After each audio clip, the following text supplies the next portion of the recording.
चलिए तो आज हम लोग पढ़ेंगे यूपी मैथ्स स्कोर पर। अब वीवीआई क्वेश्चन जो कि 10वीं कक्षा में बोर्ड पर आप सभी को आएगा ही, और बोर्ड में ये आपको क्वेश्चन हमेशा किस तरह से लिखा रहेगा ये भी ध्यान में रखना है कि आपको लिखा रहेगा कि इतना का शून्य ज्ञात करें या इसका शून्य ज्ञात करें या इसका किसी एक क्वेश्चन को आना अनिवार्य है। और आप लोगों को ध्यान रखना है कि यह क्वेश्चन को किसी एक को तैयारी कर लिए तो आपको कोई भी क्वेश्चन इस टाइप का आएगा तो बन जाएगा। इसलिए आप लोग ध्यान रखिएगा, इस वीडियो को पूरी अंत तक ध्यान से देखिएगा, जिससे कि आपको ये 2 मार्क में क्वेश्चन पूछा जाता है 100% आएगा। तो चलिए आज हम इसका सॉल्यूशन ध्यान से सीखते हैं। तो चलिए यहाँ पर आपको 1 नंबर में जो क्वेश्चन दिया गया है इसका वैल्यू यहाँ पे क्या लिखा हुआ है 6x² - 3 - 7x का शून्य ज्ञात करें। तो चलिए हम शून्य ज्ञात करेंगे तो इसके बराबर में इक्वल में हमको 0 देना पड़ेगा। तो चलिए यहाँ पर हम इसको क्या करेंगे, सबसे पहले 6x² - 3 - 7x = 0 लिखेंगे। इतना करने के बाद अब देखिए इसका क्रम जो है ना उल्टा है, तो पहले से 7x लिखा जाएगा उसके बाद 3 लिखा जाएगा, इसलिए इसको सही करेंगे, यानी कि 7x² - 7x - 3 = 0 इतना करना है। अब चलिए बनाने का नियम होता है कि फर्स्ट इनटू लास्ट करना है। तो 6 3 जा 18 हो जाएगा और माइनस है तो -18 हो जाएगा, और x² इसके साथ है तो -18x² हो जाएगा, और -18x² को -18x² को इस तरह से तोड़ना है कि बीच में जो -7 है वो आ जाना चाहिए, तो जोड़ने या घटाने पर।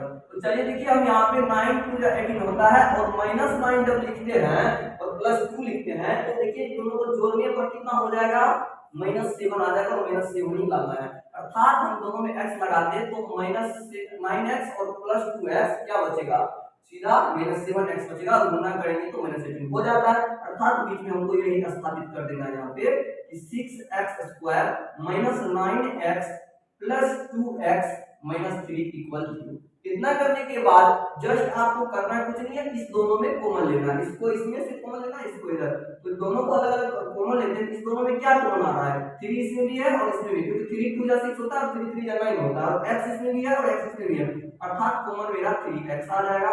और 3 जब कॉमन लेते हैं तो 3 2 जा होता है इसलिए 2 बच जाएगा, और x एक ही कॉमन इसमें 2 2 है तो 1 x बच गया, और 3 3 जा 9 होता है इसलिए -3 बच गया और x तो बाहर हो गया है।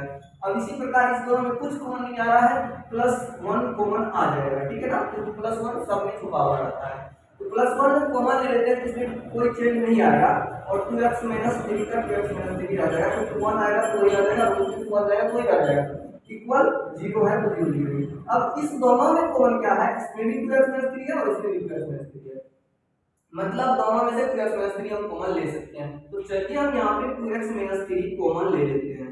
तो 2x - 3 जब इस दोनों में से कॉमन ले लेते हैं, इसमें क्या बचा, 3x बचा, और इसमें क्या बचा, 1 बचा, इक्वल 0। अब बाहरी वाले से एक बार इसके बराबर 0 करते हैं, एक बार इसके बराबर 0 करते हैं, तो आप देख रहे हैं कि 2x - 3 = 0 करते हैं तो -3 उधर जाएगा तो +3 हो जाएगा, यानी 2x = +3।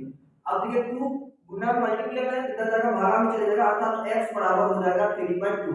आपका पहला शून्य ये हुआ। अब दूसरा शून्य निकालने के लिए इसके बराबर भी 0 करेंगे, इसके बराबर जिस प्रकार हम 0 किए तो ये निकला, अब इसके बराबर भी 0 करना है। यहाँ पर लिखना है 3x + 1 = 0, अर्थात 3x + 1 है उधर जाएगा तो -1 हो जाएगा, और 3 गुना में इधर जाएगा तो भाग में, अर्थात x बराबर मेरा -1/3 हो जाएगा। हमारा दोनों शून्य निकल चुका है, इतना करना है आपको, तो मार्क मिलेगा, शून्य ज्ञात करने के लिए बोलेगा। चलिए हमारा फर्स्ट नंबर का क्वेश्चन सॉल्यूशन हो गया। अब सेकंड नंबर का सॉल्यूशन समझते हैं। सेकंड नंबर का सॉल्यूशन बस ये कर रहा है कि आपको 3x² - x - 4 का ही शून्य ज्ञात करना है। तो यहाँ पर देखिए कि 3x² - x - 4 = 0 देना है, क्योंकि शून्य का ज्ञात करें तो 0 देना है, और हम बताए थे कि इसका विधि क्या होगा, फर्स्ट इनटू लास्ट करना पड़ता है सबसे पहले।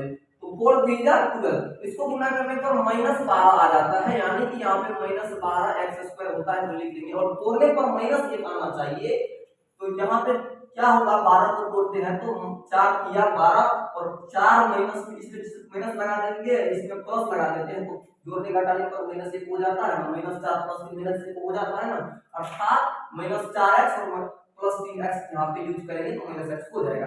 अर्थात कुछ नहीं करना है, 3x² का 3x² लिख देना है और -4 हुआ तो -4 लिखेंगे यहाँ पर, -4x प्लस 3x, तो -4x plus 3x minus x हो जाता है, इसको लिख दिया। और ये -4 है तो -4 उतार देंगे, इक्वल में 0 है 0 लिख देंगे। इतना ही करना है। उसके बाद क्या करना है, आपको इसमें भी कॉमन लेना है, इसमें भी कॉमन, इस दोनों में कुछ नहीं कॉमन तो x दोनों में है तो x कॉमन ले लेंगे। तो x कॉमन लेंगे तो इसमें क्या बचेगा, 2x था, एक चले गया तो 1x तब भी बचेगा तो 3x बच जाएगा यहाँ पे, और इसमें से x चले गया तो क्या बचा, -4 बचा। और इस दोनों में कुछ कॉमन नहीं है तो +1 तो कॉमन है ना, +1 कॉमन ले लेना है। तो +1 कॉमन लेने पर कोई इफेक्ट नहीं पड़ता है, अर्थात जो है वही रह जाता है। तो 3x - 4 इक्वल 0। अब देखिए दोनों में ये, इस दोनों में क्या कॉमन है, तो 3x - 4 इस साइड भी है इस साइड भी है, दोनों में 3x - 4 कॉमन आ जाएगा। 3x - 4 कॉमन जब ले लेते हैं तो बचता क्या है, x इसमें और इसमें +1, यानी कि x + 1 बच जाता है इक्वल 0। अब इसी प्रकार इस प्रकार यहाँ पे अलग अलग 0 किए, इस साइड भी उसी तरह कर लेना है, यानी 3x - 4 इक्वल 0 और इस साइड x + 1 इक्वल 0। तो यहाँ पर -4 है, उधर जाएगा तो +4, यानी 3x बराबर +4 हो जाएगा यहाँ पे, और 3 गुना में इधर जाएगा तो भाग में, यानी x बराबर 4/3 हो गया। पहला शून्य ये हुआ। अब दूसरा यहाँ पर +1 है तो उधर जाएगा तो -1, यानी x बराबर -1 हो जाएगा। यानी कि आपको समझ में अगर आ रहा है तो हमारे चैनल को सब्सक्राइब कर लीजिएगा और अपने दोस्त को भी भेज दीजिएगा, क्योंकि ये बोर्ड एग्जाम में आना ही आना है, अनिवार्य है। तो अपने दोस्त को एक बार शेयर जरूर करिएगा और चैनल पर नए हैं तो चैनल सब्सक्राइब कर लीजिएगा। चलिए आगे यहाँ पर तीसरा नंबर का क्वेश्चन क्या कहता है, इसको भी सोल्यूशन करना है। तो ध्यान दीजिए तीसरा नंबर क्वेश्चन क्या कर रहा है, तीसरा नंबर को कैसे सोल्यूशन करना है ये देखिए। अब ये तीसरा नंबर कर रहा है t² - 15 को सोल्यूशन करके हमको कर रहा है शून्य ज्ञात करने, क्या कर रहा है, शून्य ज्ञात करने के लिए। तो इसका शून्य कैसे निकाला जाएगा, इसका शून्य निकालना आसान है। 3 नंबर का क्वेश्चन है, t² - 15 इक्वल 0। शून्य सिर्फ करा निकाले, चाहे आप किसी भी विधि से निकाले, शून्य निकालना चाहिए इस तरह से, गुणनखंड विधि से, ठीक है ना। तो गुणनखंड विधि से कैसे ज्ञात करते हैं, गुणनखंड विधि से शून्य यहाँ पर सीधा हम यहाँ पे ऐसे लिख सकते हैं, t² का t² और -15 को अगर हम 15 को चाहे तो ऐसे लिख सकते हैं √15 का स्क्वायर।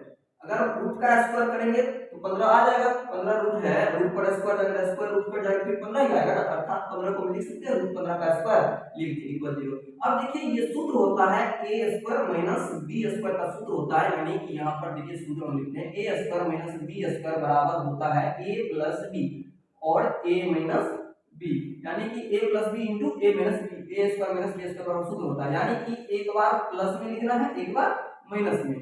तो यहाँ पर भी वही लिख रहे हैं, ये a² - b² है, अर्थात इसको एक बार प्लस में लिखना है एक बार माइनस में, अर्थात हम इसको लिख सकते हैं t - 15 √15 एंड एक बार लिख सकते हैं t + √15 इक्वल 0 है तो 0 लिख दिए। अब देखिए दोनों गुणनखंड में बदल गया। अब एक बार इसके बराबर 0 करेंगे, एक बार इसके बराबर 0 करते हैं, तो t - √15 इक्वल 0 और इधर t + √15 इक्वल 0 जब करते हैं अलग अलग, तो यहाँ -15 उधर जाएगा तो +15, अर्थात t इक्वल √15। एक शून्य मेरा ये हुआ और दूसरा +√15 है, इधर उधर जाएगा तो -√15 हो जाएगा, अर्थात मेरा दूसरा आंसर ये हुआ। तो आशा रखते हैं ये भी आपको समझ में आ गया होगा, और समझ में जरा सा भी आ रहा है तो वीडियो को लाइक करिएगा और अपने दोस्तों को शेयर जरूर करिएगा। चलिए यहाँ पर चौथा क्वेश्चन क्या कर रहा है, चौथा क्वेश्चन कर रहा है वो वही शून्य ज्ञात करना है, लेकिन इसका। तो चौथा क्वेश्चन कैसे इसका शून्य ज्ञात करेंगे, थोड़ा ध्यान दीजिएगा। यहाँ पर चौथा क्वेश्चन पे बस यहाँ पर पहले हमको सवाल को यहाँ पे उतार देना है।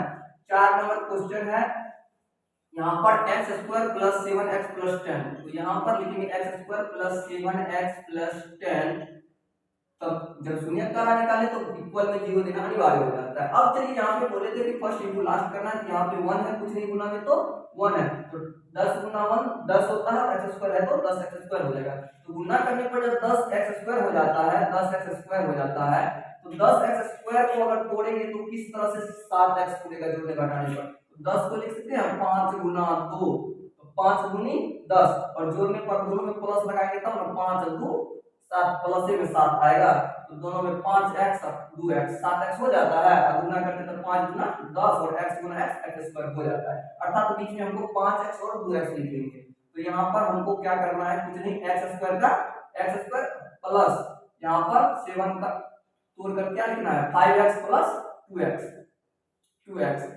प्लस 10 का प्लस 10 इक्वल 0। अब दोनों में बारी बारी से कॉमन दो दो करके कॉमन लेंगे। इस दोनों में कुछ नहीं कॉमन, तो x कॉमन आ रहा है इसलिए इस दोनों में x कॉमन ले लेंगे। तो इसमें क्या 2x से 1x बच जाएगा और इसमें से x चले गया तो सिर्फ क्या बचा 5 बचा। अब इसी प्रकार इस दोनों में कुछ कॉमन नहीं तो 2 और इसमें भी 2 कॉमन है तो प्लस 2 कॉमन ले लेते हैं। तो यहाँ पर क्या है बचा x और यहाँ पे 2 के बाद लेते हैं 2 5 का 10 होता है, मतलब 2 5 10 होता है इसलिए 5 बचेगा। यहाँ पे 2 कॉमन ले लेंगे तो अर्थात 5 लिख देंगे इक्वल 0 बच गया। अब बताइए कि इस दोनों में क्या कॉमन हुआ, x प्लस 5 इधर भी x प्लस 5 इधर भी, तो दोनों में x प्लस 5 हम कॉमन ले लेते हैं।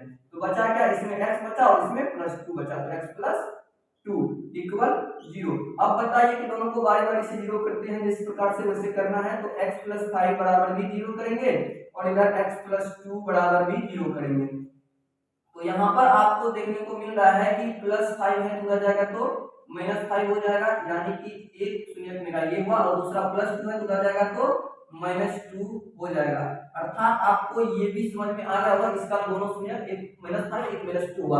अगर आपको समझ में आया चैनल को सब्सक्राइब करके लाइक करिएगा और अपने 10 दोस्तों को जरूर भेजिएगा, क्योंकि याद रखिएगा ये इंपॉर्टेंट क्वेश्चन है जो कि बोर्ड एग्जाम में आना ही आना है और अनिवार्य है। इस तरह का एक क्वेश्चन, अगर 4 क्वेश्चन इस चारों को समझ लेते हैं तो आपको अनिवार्य है कि आपको 3 मार्क की तैयारी हो जाएगी, क्योंकि इसमें एक ऑब्जेक्टिव भी पूछा जाएगा इसी पर और एक 2 मार्क का क्वेश्चन भी रहेगा जो कि अनिवार्य है। तो चलिए आप अपने दोस्त को शेयर करिए और चैनल को सब्सक्राइब करिए। आज के लिए इतना ही, धन्यवाद।